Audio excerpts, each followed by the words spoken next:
47 years of cefotaxime. If your loved one has ever had severe pneumonia, then cefotaxime may have been used to treat it. Cefotaxime is a B-lactam antibiotic that works to destroy and prevent the making of a bacterial cell wall.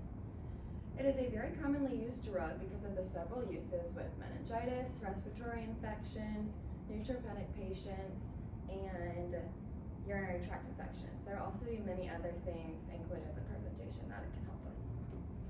So, cefotaxime may be introduced into the body intravenously or intramuscularly.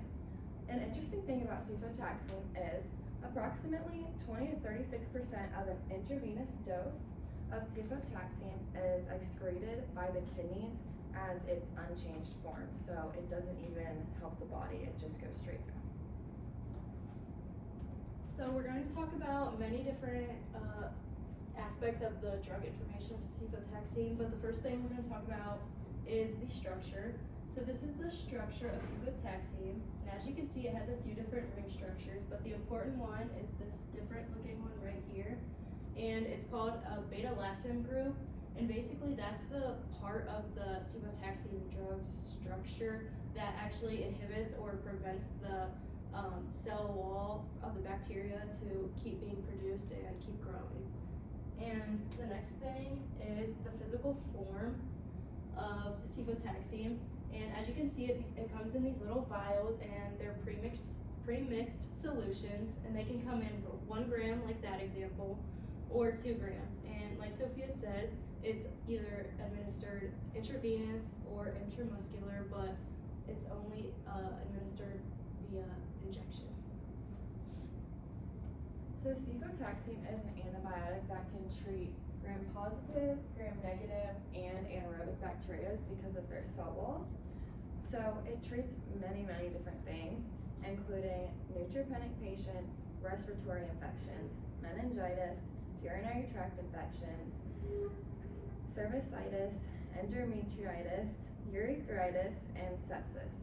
So a lot of those things mentioned female-based organs, so it is primarily used in females. And some side effects include pain at the IV or intramuscular injection site, gastrointestinal problems including diarrhea, pneumonia, and just pain in your stomach.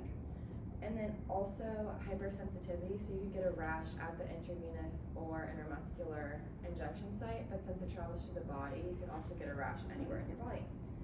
And then also, it lowers your white blood cell count, so this can be dangerous because then you are prone to getting infections faster because white blood cells fight off infection.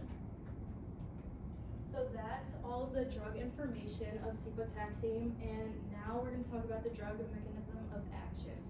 So starting with this picture, it has 2 different parts to it. The first part up top shows how the bacteria works without an antibiotic, and the bottom one shows when an antibiotic is administered and how it works in the body. So starting with the top part, without an antibiotic in the body, what normally happens is the normal substrate, which is this, binds to the transpeptidase enzyme, and it allows cross-linking between 2 amino acids, and that cross-linking is essential for peptidoglycan to be produced.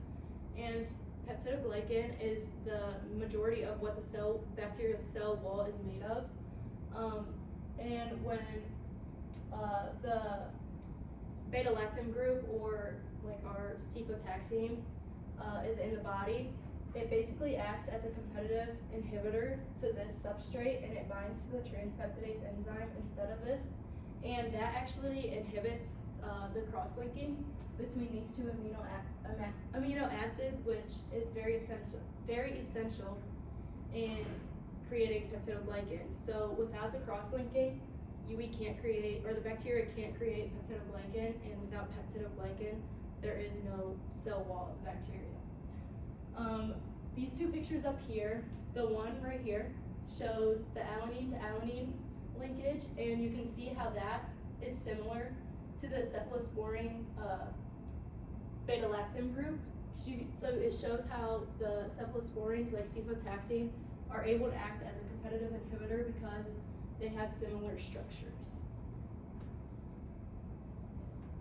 So this is a drug mechanism of action in pneumonia. So we're trying to give you like a real life example.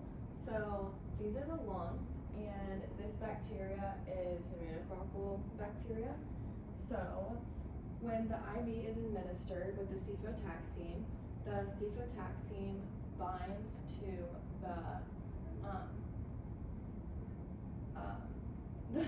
the bacteria as a competitive inhibitor, and it then stops the production of new bacterial cell walls being formed. So then the bacteria can't form because they can't form without a cell wall. And then it also breaks down and helps lyse the bacteria that is already on the lungs and affecting the person. To conclude, we brought back some pictures that were already used in our slideshow, like this one when Sophia talked about or gave a real-world example of when cefotaxime is used. This one was specifically for pneumonia. And then we talked about the drug mechanism of action, which it basically acts, or the beta-lactam groups of cefotaxime act as a competitive inhibitor and block the cross-linking of amino acids and therefore peptidoglycan from being produced. For future use, our drug is a 3rd generation cephalosporin, but there are 4th generations and 5th generations. The only 2 available in the United States are cefepime and ceftaroline, which is also known as teflaro.